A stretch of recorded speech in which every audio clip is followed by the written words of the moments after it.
Welcome back to the Berg podcast. Thanks for joining us today. With me today is Dan. Hey, everybody. And Ford. Hey, how's it going? And today we're talking about, we're still talking about the book. Still talking about Right Away and All at Once. And we're talking about the next chapter, which is the flip, the opposite of the chapter we discussed most recently. So this chapter is about thinking money out, not money in. But it is, again, kind of reverting back to the personal life, right? The personal situation as opposed to the business situation. And Dane, you brought it up a little bit in the last podcast, kind of the correlations between the two.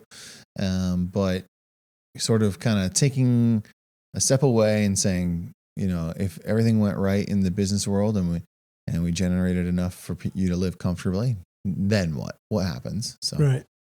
Yeah. And it's, you know, I don't think I necessarily do the best job at this. I think you do a better job, and I think Ford does a better job than I do. And I do it with involvement and with engagement and helping and everything else, but it's just sort of my upbringing. You know what I mean? I don't, New Jersey, they don't give as quite as generously as they give out here in Lancaster County. So I'm more careful with what I do, but it's been interesting for me to watch, even without the book, how you and Ford and some of our team members interact with their surroundings, with the people and their town and their community. You know, and JD comes to mind. You know what I mean? There's Justin. There's some of these guys that I feel like really are very engaged and involved. And the irony of the two chapters back to back for me is, on one we're saying money in, and the other then we're saying money out. We just turn around and spin it back out. But you had brought up with Ramsey about if you, I'm not even going to try the quote. What's the quote with Ramsey? He likes to say, if you live like no other, you can give like no other. Right. So, you know, sort of that idea that if you can live your life in a reasonable way with your spending and manage everything, but also be successful, you know, have a good career, then you can put yourself in a position where you can help and you can be impactful. And part of that is all the time, and part of it is timing. You know, that you reach some certain point in your life, in your travels, in your journey with family and kids and everything else. And I hope that I get to that point. You know, I mean, it's certainly, I'm working to that point. And Aaron and I talk about it. But you know, I think you and Ford are definitely more qualified to speak on this than I am in terms of your involvement with the community. I mean, you give just countless hours volunteering. And is it still volunteering if you have a job but you just don't get paid? That's still just volunteering. It's not, normally volunteering means that I volunteer to do something. It doesn't mean I take a job but don't get paid. I think it's still volunteering. Still volunteering. Sure. All right. Yeah. So you volunteer and also make contributions. Ford is very engaged in the community in a number of different ways. So yeah. I wondered how the chapter would read to you guys. Well, I found three major points that were interesting that kind of take it and make it more universal. Mm-hmm. One was that, you know, no matter if you're making minimum wage or you're an executive, based on the world data, we're all in a good spot. Yeah, I thought that was interesting too. I mean, it is just give a different perspective on it. It's easy to lose sight of that at times, you know, like if you're making more than $3 an hour, which is fair to say most of us are, right? You're doing better than 50% of the world's population, right? That was like 2015 data or something like that, but still. I don't want to take us off the rails right away, but so in the book, I have a little bit of a problem with that thinking. In other conversations we have, I think it's how the government cleverly manipulates the inflation numbers. Sure. Right? Is if you can do anything with data if you just what are you looking for? What are you looking for with the data? So part of the thing I think always has to be considered when we say that. First, I want to say, like, I subscribe to that. I am fortunate to have been born in the United States. Sure. And it makes me more fortunate than many people all over the world. But having said that, we have certain inflated costs in the United States because of how our system runs. And so we pay more for a lot of things than a lot of other people do, you know, whether it be healthcare or any version of insurance.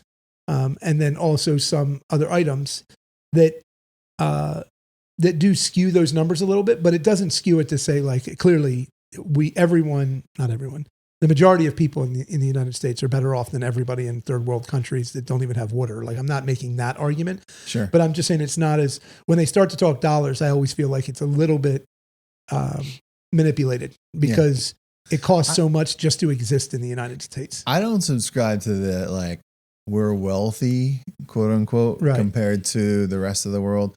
I know, like, if you were to say, like, hey, I make $15, $20 an hour and he's making $3 an hour, that makes me wealthy. But I don't necessarily, because I agree. Right. I think that, like, circumstantially, what the $15 an hour can buy you, what the $20 an hour can buy you, Right. compared to what the $3 an hour could buy you, are probably comparable. Yep. Right? I think that, it may be When you align poverty lines. yes, yeah, The poverty line is much higher in the United States than it is in other places. for sure. But I do understand, like, the idea that, like, we by and large are more well off. Yes. Agreed. And most of it, I shouldn't say most of it, a big chunk of it has to do with, like, how you decide to manage what you have. Yes.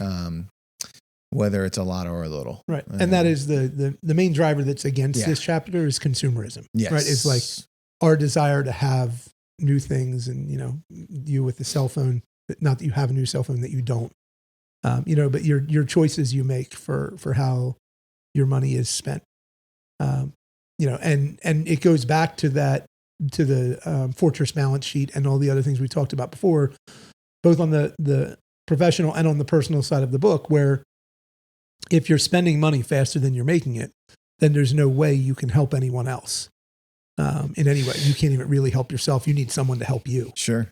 Yeah. And so I think this chapter really is like in the if-then statement, it's the then, right? Yeah. It's, if you can do these things, then you'll be able to be impactful in your community and help. And that makes you feel good, and it's beneficial, and you get to be the part of the solution. Yeah. Yeah. What were the other two things? The second thing was that he took religion out of it. Yeah. Which was kind of nice. I like that he did it for every religion. Right. Like, like basically just said it's a general thing. This It's isn't not like, this area is, maybe more religious than others, grew up in, that type of thing. And he explains that to himself, but he basically showed that literally, he went through every possible religion. He went through even atheist, and he said that, like, they all have the central core value of, giving and taking care of people. So that was really, right. Because that's usually a lot of the conversation is like, oh, it's the legalistic, you got to give your 10% if the church or whatever the scenario is.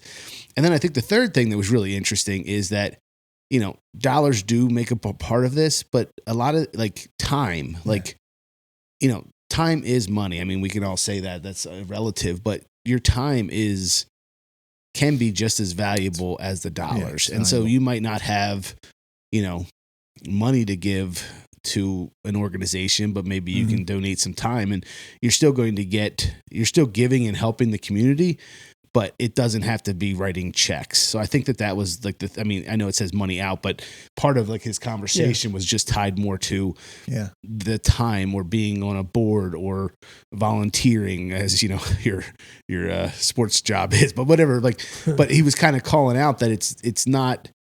He really kind of took away. I was raised in a way where it was like 10% off the top, then everything, like, which is fine. But he was kind of saying that, like, it's not just. Yeah.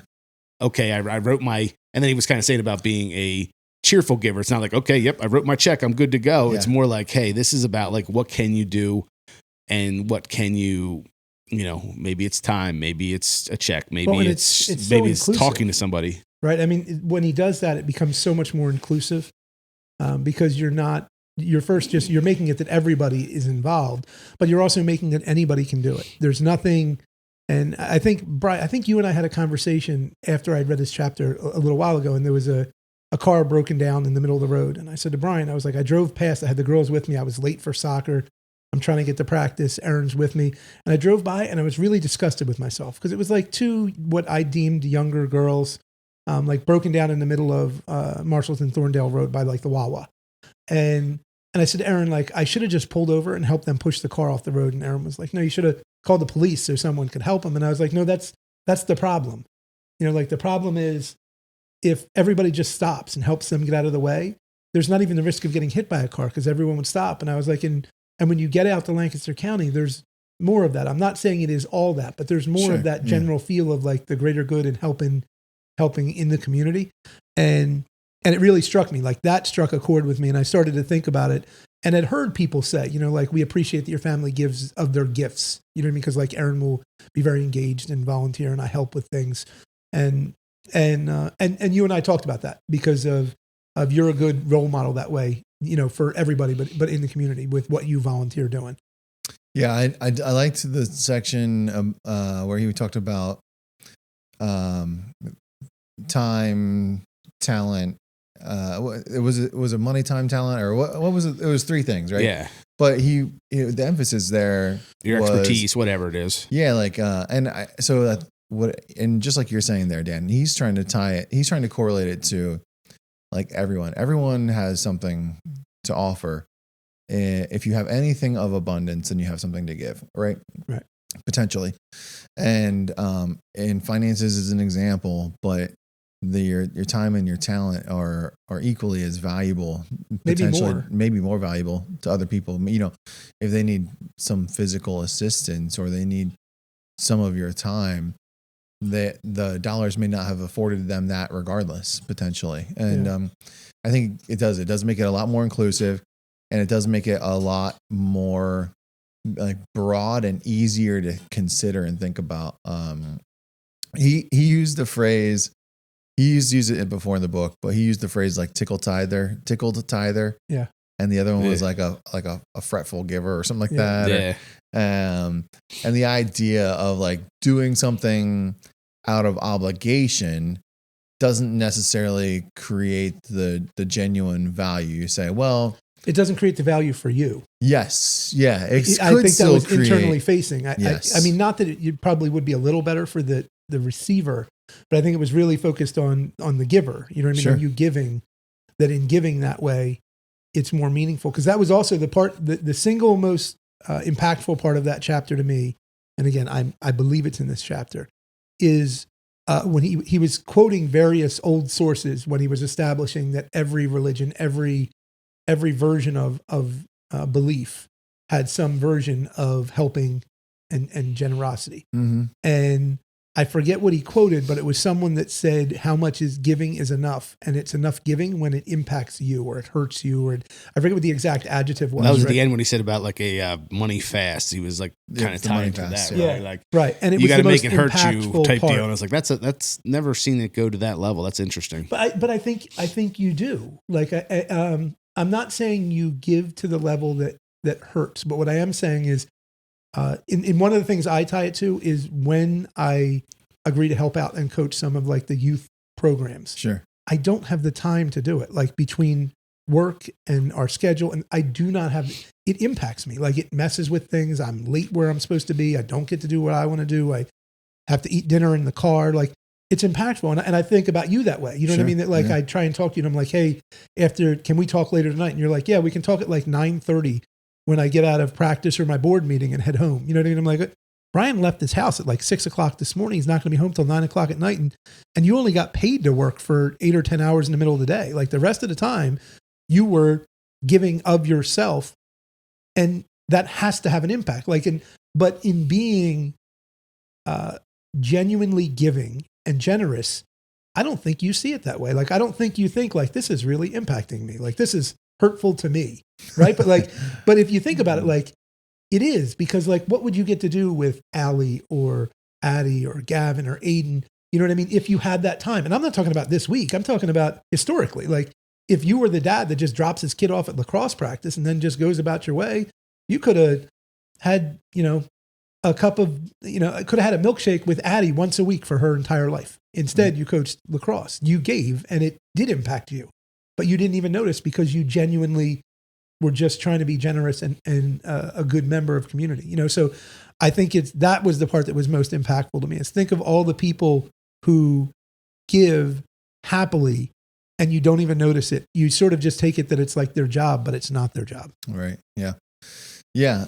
And I think that like, I think it's interesting sometimes too when you see people in those positions, right? So, and this is not like altruistic really in any way, but like I think many people believe that if you're doing something, you've got to be getting compensated for it, right? There's some benefit to you. Yeah, right. So, like, I can't tell you the number of times I've been emailed as a board member with a complaint about the way something's happening, and they're like, "And you're overpaid," and I'm like, "Yes, maybe at $0, I may be overpaid.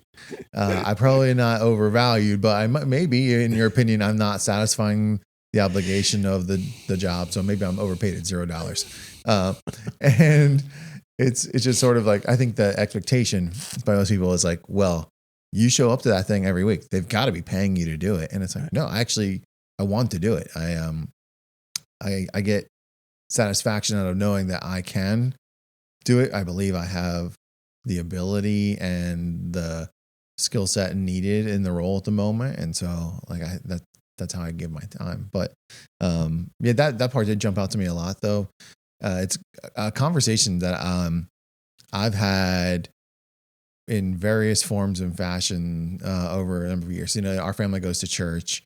I do believe in giving back to the church and the church community. But I've always struggled when I come across a pastor who has that like, show me your checkbook and I'll show you what you care about mentality, right? And what he's really saying is like, did you write more money to the things you enjoy doing versus to the church or something of that nature?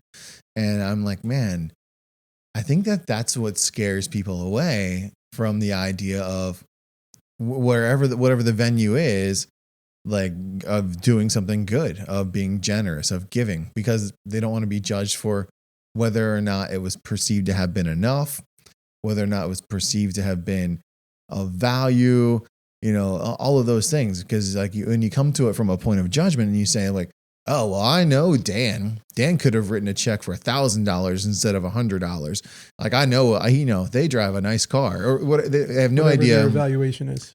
What your budget looks like. Well, you know, like none of the things, no context, no perspective. Yeah.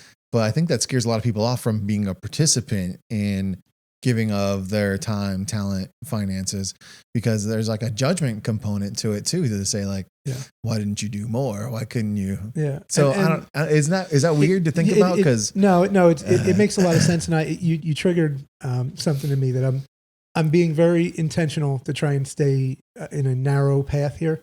But growing up Catholic, I have so much baggage that we don't have enough podcast time to really discuss. Welcome to the couch. What growing up Catholic is like.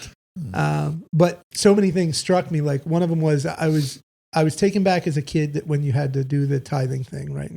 And I remember as a kid that my dad worked a lot, and we would. Once I was old enough, I would ride my bike to church, and I would take my siblings, and we'd look like a row of ducks that I'd like funnel them to church on our bike, and they'd give us like money to put in the offering, and I remember that we would get envelopes, and the envelopes were like numbered to you, right? And I like for me personally, like spiritually, I don't think there's anything that can say that your church is not right more than that. Like I just struggle with like, if you need to have an accounting status so you can be certain that I gave some predetermined amount that you think I should give based on information, because my parents explained to me, it was like, well, like you would say like, you know, I make X amount of dollars. So then they can account for that into their budget. And it was, even now as an adult, it seems like the craziest thing in the world, especially in Catholicism. And as I got older, I really struggled with it because of all the issues Catholicism has. And I was like, okay, well, who's paying that settlement? You know, who's paying for that cost? Like, I mean, we all know who's paying for it. You know, it's much like the government. Anytime they write a check to somebody, you're paid for it. And so I struggle in this scenario because I think it's one of the things that has held me from the church, because in the messed up version of Catholicism, I also can't be anything else. So I have dabbled with taking the girls to like a Lutheran Episcopalian church, and we talked about that. But I feel like I'm cheating on Catholicism because that's what Catholicism builds. But it really makes it hard for me that when I want to donate, I specifically steer clear of the church when I do it and try and direct my money to where I think it can be most impactful. And that's actually something I picked up not by chance. It was from Ford. Ford said, like, I like to direct my money where I know where it's going and I believe it's going to be impactful in my community. Mm-hmm. And it struck me when he said it years ago. I was like, that makes sense. Like, in other words, to give it to some thing that I don't know what it is, that I don't 100% agree with what they're probably doing with it, and I'm uncomfortable, doesn't make any sense. Yeah. And especially because you told me I had to. But what does make sense is if I see something and I say, like, they need help, and so I want to help them. And so then I, that makes me feel better about doing it, right? Because otherwise you end up, I think there's two versions of that fretful giver.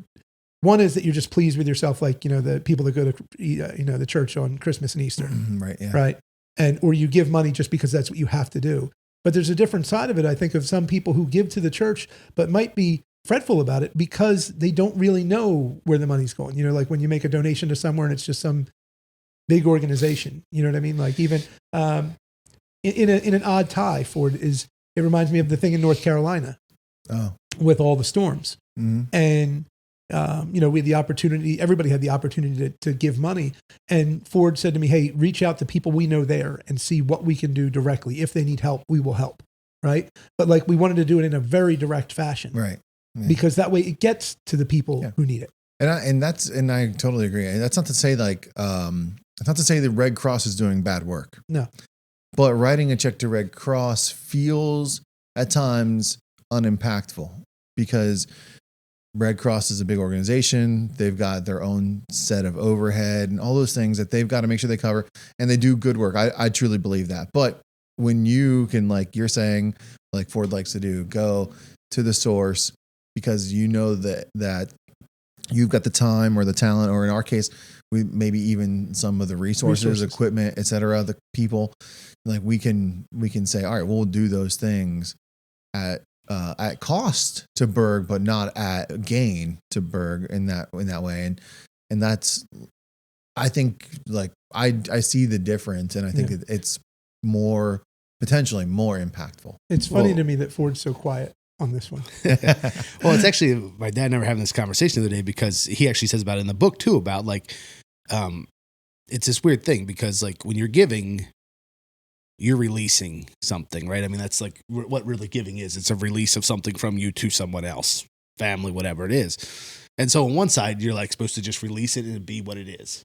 Mm-hmm. But there's that other side where there has to be accountability. There has to be that they're actually doing what they are saying. There has to be, some of those factors. And so, especially I think if you're giving of financial resources, there is a big thing to make sure that it's going to actually do for the cause that it's actually going for. Yeah. And it's such a challenging thing because, it's like, oh, just give to this place. It's like, well, but what are they actually doing? What's their, they have people they have to pay. People have actual jobs that, a nonprofit does not mean that everybody is volunteers. It means that there is, overhead. There is things that has to be covered. I mean, I think that's a huge thing that like people think nonprofits, the assumption is people think that nonprofits survive on air, right? I mean, like this general, like when you say nonprofit, people just also like being like, no, they are a business. The nonprofit is literally just a classification in the tax code. It's tax purposes. Sure. Yeah. They don't have, the good saying is no margin, no mission. Like if they aren't bringing in more than what they're spending, they can't help the people that they're trying to help. Right. But there's also ways where sometimes that gets a little out of whack. And so I don't think it's like you can go in and make demands like I'll drop this check if you do this. But at the same time, if you see something that doesn't fit within your parameters of what you think should be done, you can choose to do something else with it. I mean, I think that's where this ties a little bit to the business because the benefit of growing the business and having profits and stuff is that we're able to help with things from the business perspective because, if you have extra resources, you can give them to places. Yeah. But there's a lot of stuff we've been able to do that cost us money per se, cost us time, but didn't actually cost us like, it's just our equipment goes out for a couple of days and helps something or like things of that. Like we already have that expertise so we can help assist in a way versus like just writing a check and walking away. And I think it also helps with like that disconnect because, I mean, anybody can sign their name on a piece of paper that has, $10 to whatever on it. But if you actually like do something for it, it seems to have a little bit better feel. Because I mean, like, if you think about it, people can actually get paid to volunteer. Like, I mean, if they work at companies that maybe do certain things, like there's ways of, where you're helping, but maybe it's not affecting your pocketbook. The reality is when you give, especially financially, there is a potential tax benefit. Right. You know what I mean? In that gift, if you are so inclined and in a position where you could take advantage of that from a tax purposes. Mm-hmm. So it's not, even then, it could give back. Of all if we get really granular of the things that we do, what do you think is the most impactful to you as like the leader of Berg, right? The one that started it from a shovel. Is it Good Sam, or is it Anchored, or is it when we do a baseball field? Like, does one of those things feel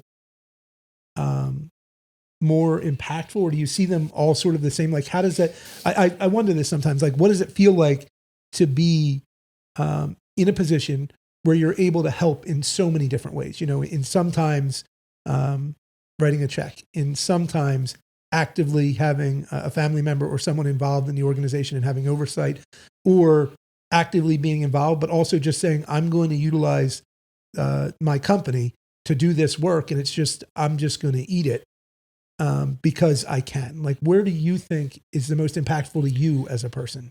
I definitely think that the work, right? I mean, because like I've even been on boards and it just doesn't have the impact that I think, when we can go out and do a project, or, someone's years ago, there was someone like trees blew down, we're able to like get them out of their house. Like, using your expertise is like a double value, right? I mean, it's not, but it's like, okay, like there might not have been someone else that could have done this. So like, because of the equipment that we have and the team members that can do this, we can actually use our resources for the community. It's, and usually that's not for a religious cause. That's usually not but it's just a community-based thing. Well, and so the funny thing about that answer, when you answer that way, is first, I think it so directly ties to the actual core of all these religions, right? Is that's it. It's that you're like giving of yourself, like being a community member and everything else. But the other thing is, I think how impactful it is to the group, because it is so direct that you're helping, and you're helping in a way that nothing else really helps. You know what I mean? Like, it doesn't, you know what I mean? And I sort of simply relate it to like the barn idea. Like, when the barn burns down, it doesn't help to give someone the money. It helps to rebuild their barn.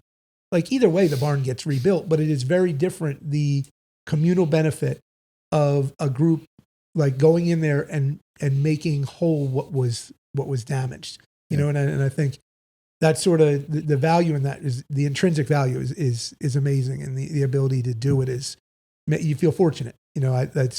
We've done a couple things where Ford, sort of directed us to go help, and it feels amazing, right? It feels like it was impactful. Like, you see what you did, and you also, you're in touch with the community to know how fortunate you are. Like, in a almost like in a tax benefit way. Like, it's so odd because you realize your own station in life. Like, you realize that you are in a position where you're able to provide this or do that, or, personally for yourself, it makes you be more in touch with the reality of your own situation. I had two things I kind of thought about while both of you were talking there. The one was in regards to like the doing the work, and I thought, I think it is like it can be more impactful to the giver and the receiver in certain ways, because a lot like construction, like there's like the visible gratification of like seeing a job well done and the value of what it adds to the person that's receiving the work, the value, etc. And so I thought that was interesting growing up as a contractor or in the construction world, that like that's how your brain's wired, right? Like, I think in some ways you, Ford, having grown up in this environment, living this environment, day in and day out, that is telling of why you value the trades so much. I think, because I don't see a ton of difference personally between, in some ways, giving of the talent and giving of the time.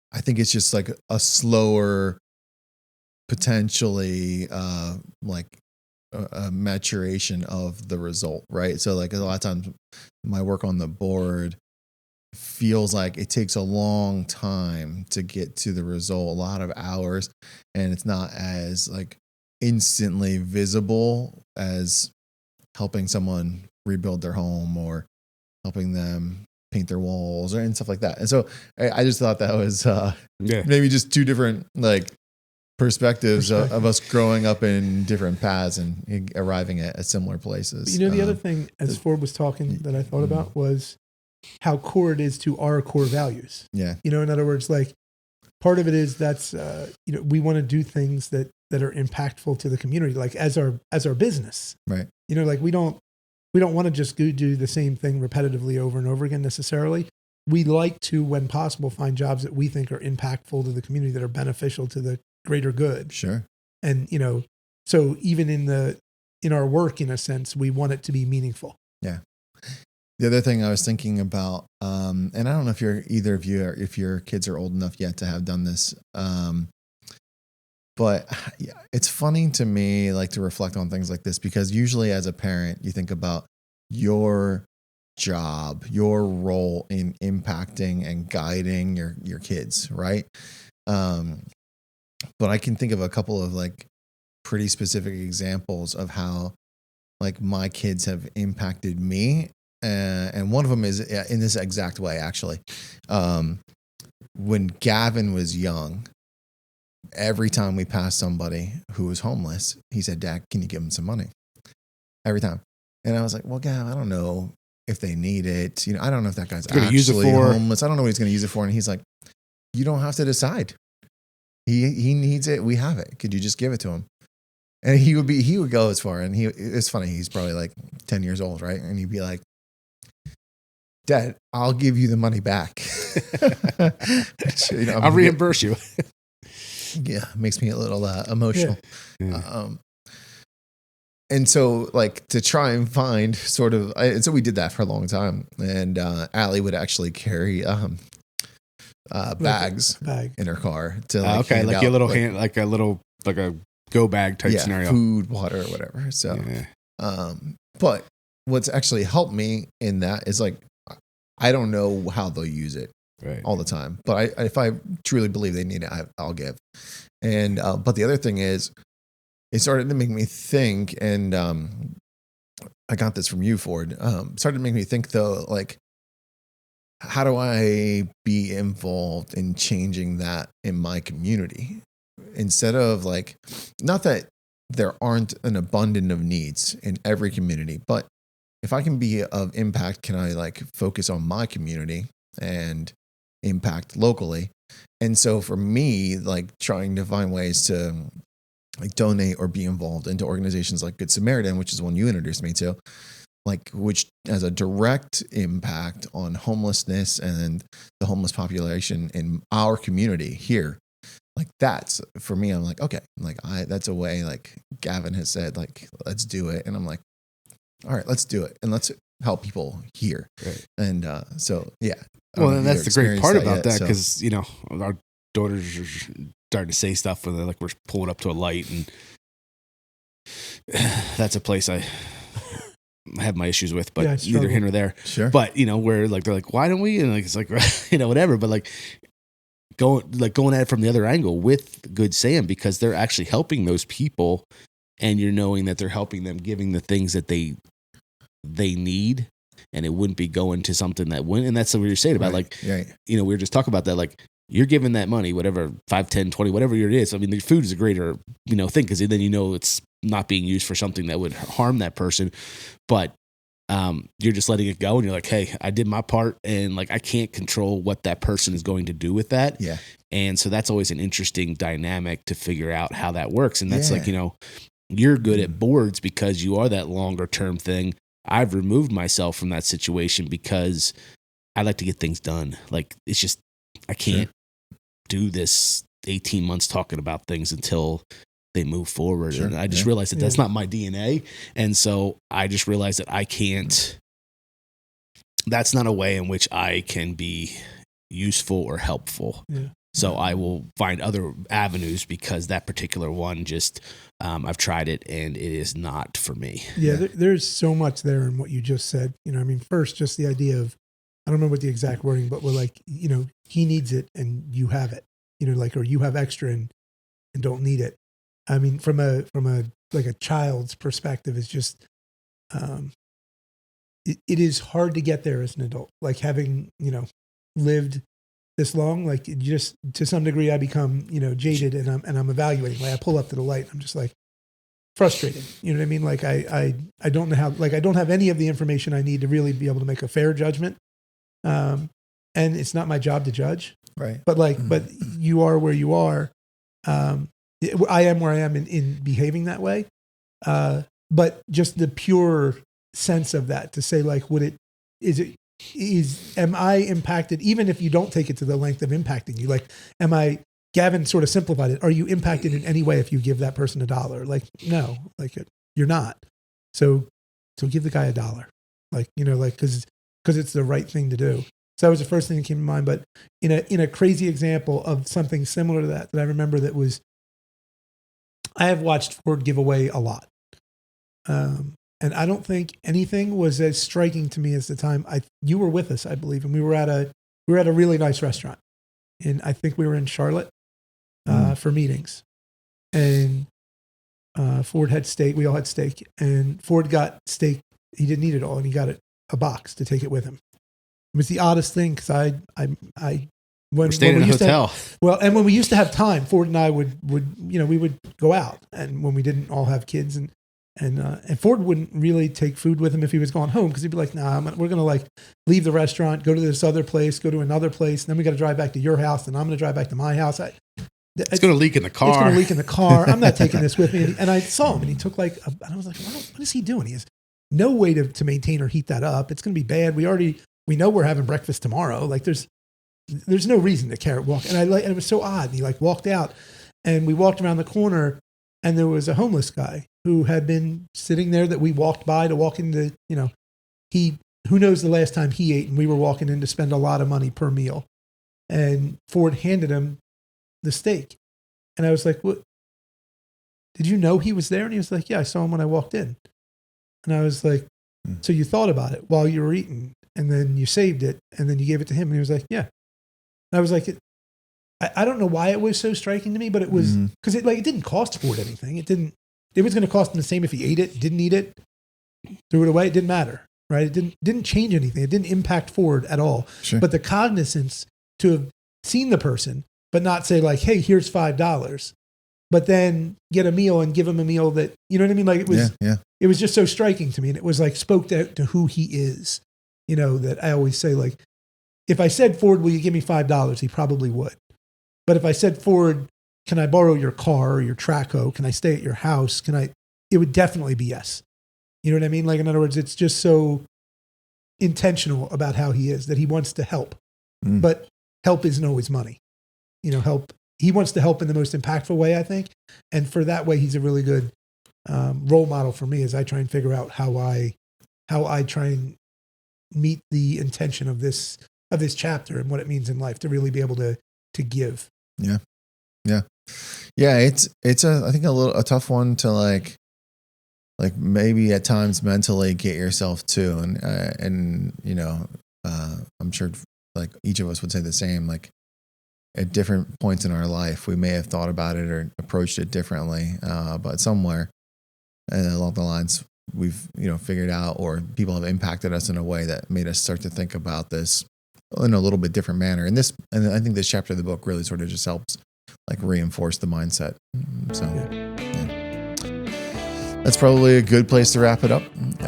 Folks, I hope you got something from this episode, and we hope you come back for another one. Thanks.